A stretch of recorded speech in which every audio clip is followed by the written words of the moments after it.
A rat race. An endless, self-defeating or pointless pursuit.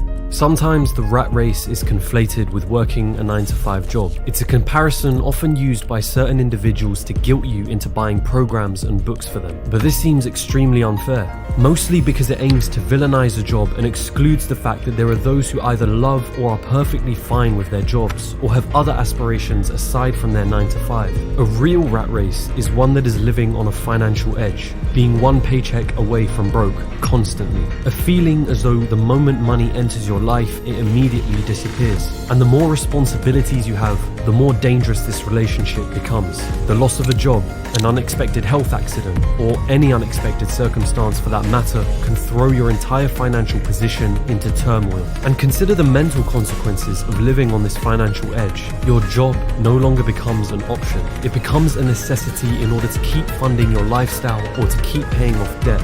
To quote Tyler Durden from Fight Club, the things you own end up owning you. What's the silver lining?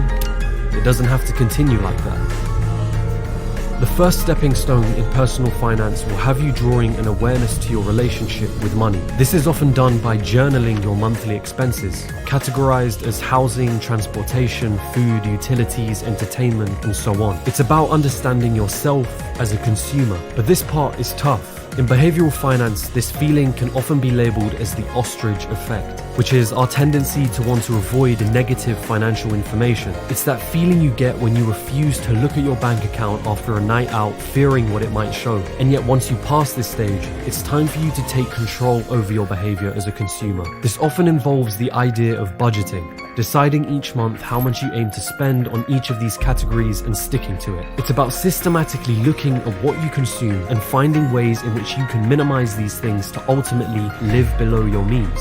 In other words, having a lifestyle that still leaves you with enough money to save and invest in some form or another. It's also important to note that before you ever decide to invest, one of the most common practices in personal finance is to keep an emergency fund, a specific amount of savings that you hold on to in case of an emergency. This fund would typically hold 3 to 6 months worth of expenses. The idea, however, of living below your means is an important one.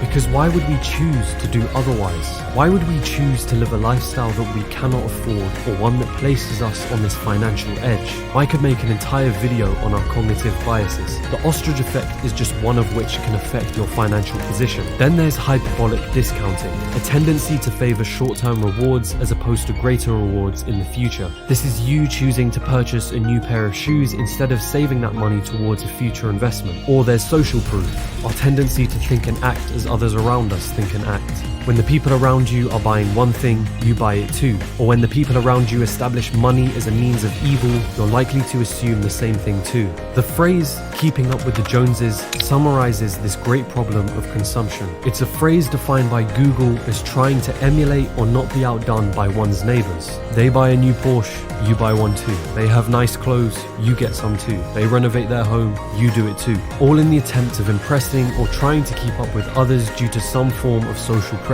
Only in today's world, the Joneses are not literal neighbors. They're far more present than that. We are all vulnerable to social approval. We really care what other people think of us. But the problem is we're measuring our self-worth by how many people like what we're posting. Governor of the Bank of Canada stated it succinctly. For most Canadians, debt is a fact of life, at least at some point.